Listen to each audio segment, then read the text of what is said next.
To all the dads out there. I'm giving myself a treat today with the first 100K ride in preparation for my next fundraising tour. I hope you can hear me okay. It's the first time that I try this directly from the bike in 2.5 months. I'm going to start July 31st, flying out from Frankfurt to Calgary, and then getting to Saskatoon, where I stopped last time, and then Saskatoon to Winnipeg, over the US border down south to Minneapolis, then on to Chicago, Detroit, Toronto, and then Montreal, which is about 4,000 kilometers in total, the longest tour so far. But there will also be a portion that I'm using the train, Amtrak, simply because it's too long for the 35 days that I've given myself, and I'm doing a lot of a detour down south. And the reason for this is that this is a fundraising tour. It's the Coaching for a Better World fundraising tour around the world by bike. That's the project. It's now the 7th year in a row that I'm doing this. We started all very innocent with the bike ride to Verona, 1,000 kilometers to Italy, across the Alps. By today's standards, that's sweet.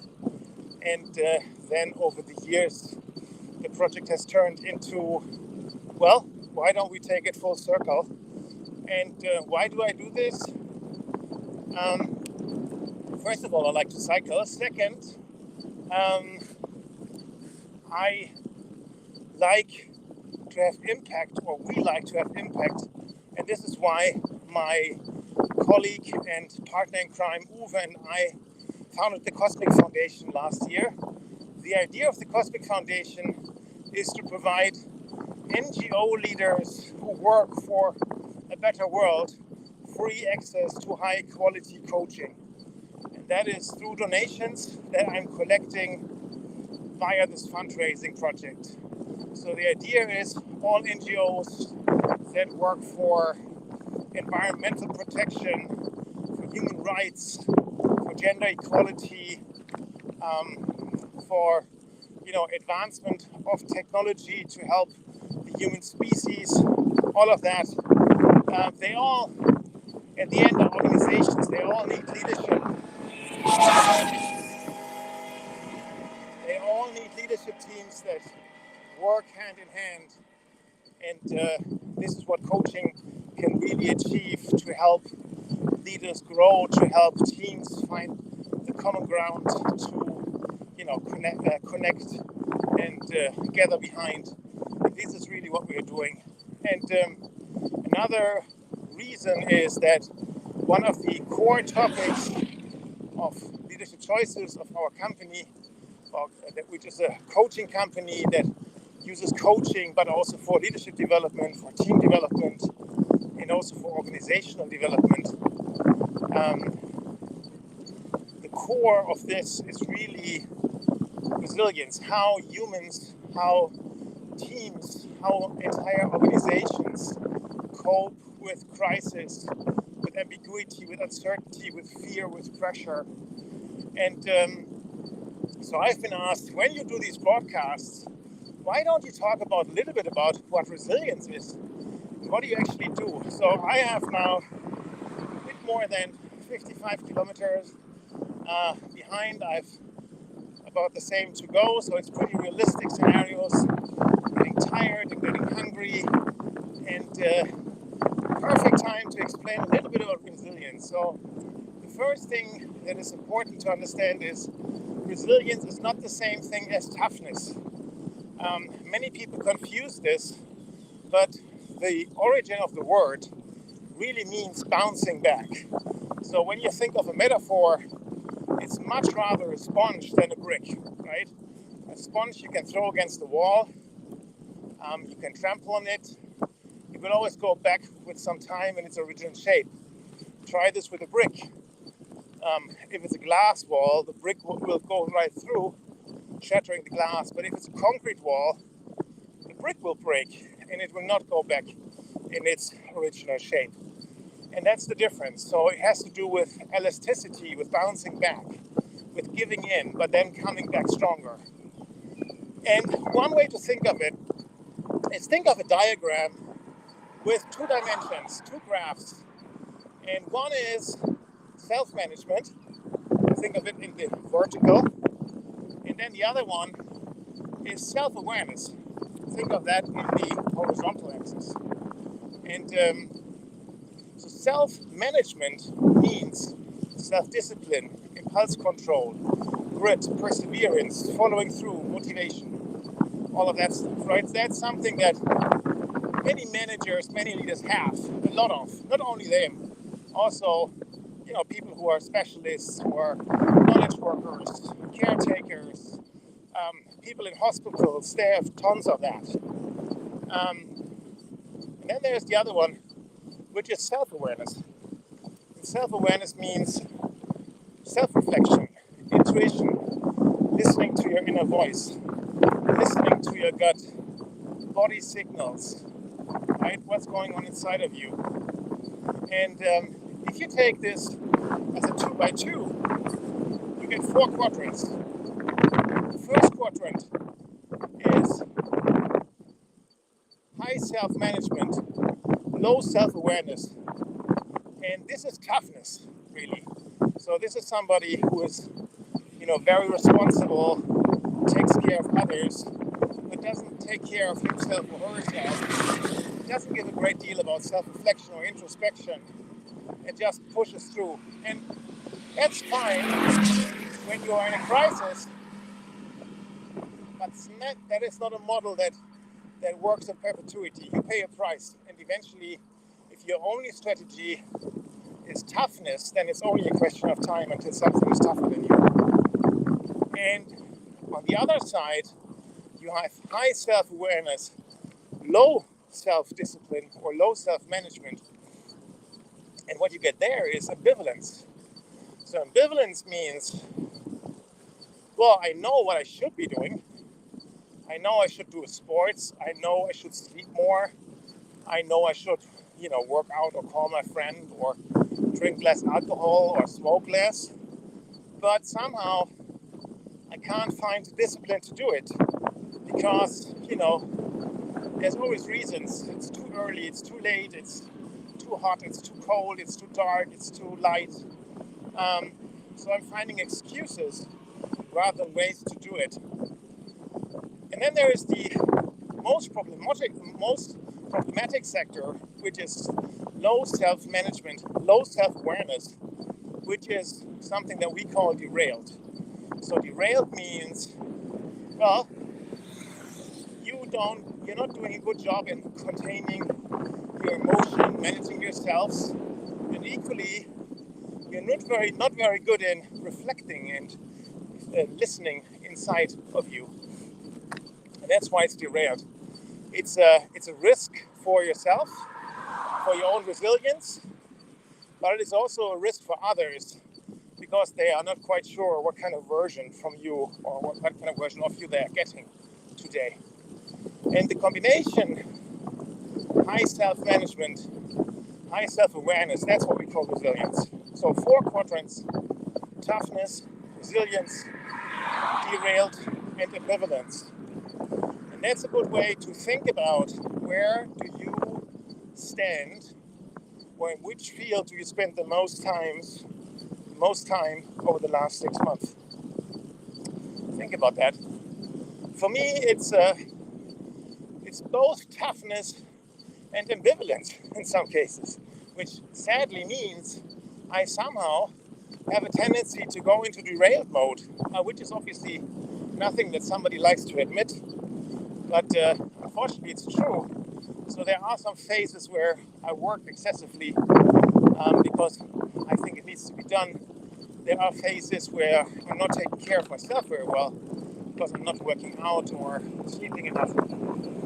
And then there are phases where I'm aware that I need to change something, and and then I do it, and then I feel much better. So I see the impact very much directly.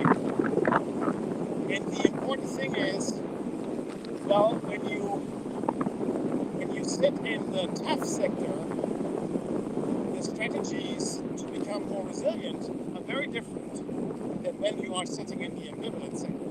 So in the tough sector, what you actually need is time for yourself, time for self-reflection, time for introspection, journaling, talking with a coach or something like that. When you're in the ambivalent segment, what helps is anything that improves self-discipline, like pairing up, teaming up with somebody else, joining a sports club, having a friend to talk to on a regular basis, something that you have a commitment to other persons. That is something that typically helps people to stay committed to what they need to do for themselves. So strategies can be very different. And based on that, there are also not many one-size-fits-all strategies. There's one strategy, though, that I would like to mention, and that's the strategy of thankfulness, great gratitude.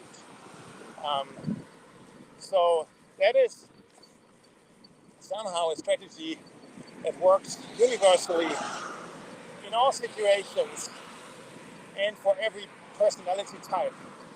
And so what are you thankful for today? What am I thankful for today? So the sun is shining, it's great. The green of the trees, the fresh leaves that the spring is pushing out, it just amazes me every year. It's a miracle that we can witness. The fact that I have the possibility to train, that my wife says, well, you go, and I have fun with a friend, and then in the evening we cook together. That's also something that I'm very grateful for, to have that support by my side. And what about you? What are you grateful for? And research from the Pennsylvania State University has shown that if you do this routine of thinking about what you're grateful for today, the important thing is it has to happen, or it must have happened today. So it's something that's today. It's not gravity or the fact that you were born or democracy. That doesn't count because that wears off. It is something from today that is important. And then write it down in a journal. And if you want to make it even stronger, talk about it with somebody. And do this on a regular basis. And this has been done by the Pennsylvania State University. And if you do this for 9 weeks, the research has shown, that's a bit of a hill. Research has shown that you get 20 percentage points higher in terms of emotional stability over a period of 24 months. So something that is free of charge, you can do daily in 5 minutes, and that brings you elevated levels of emotional stability over 2 years. Good to know, right? The question is, do you do it? For me, it's a common practice. I'm constantly looking for stuff to be thankful for. And I find a lot, because once you start looking, you actually realize there's so much stuff that is awesome next to the stuff that is terrible. And we have a tendency to only look at the broken stuff and the terrible stuff. But it's really a great addition. Makes you a bit more happy, a bit rounded in terms of how you see the world. So that's 50 cents of wisdom. And my first broadcast directly from the bike. And now I will hit the remaining 50 kilometers. But first of all, I will need a break, and the next village is the break village for me. Hope you have a great sunny Father's Day wherever you're watching this. You will see more of these broadcasts coming soon, and then starting July 31st, I'll be on a close to daily frequency, giving you updates on the progress of the route around the world. You can follow me obviously on LinkedIn and Facebook, but you will also get daily reports on a website called Around the World by Bike.blog, or you can also check the website of the Cosmic Foundation, Cosmic with double K minus foundation.org. This is where you can see links to this project, and where you also can donate, because this is what this is all about. It's a fundraising project. I'm putting myself out there, making some noise for the good cause, and I hope you don't mind if I do this, because it's important to me, it's important to us. It's something that gives our coaches at Leadership Choices a great deal of meaning, and obviously Uwe, myself, the entire management team. And this is why we're doing this. All right. Thank you for listening, and have a great day. Bye bye.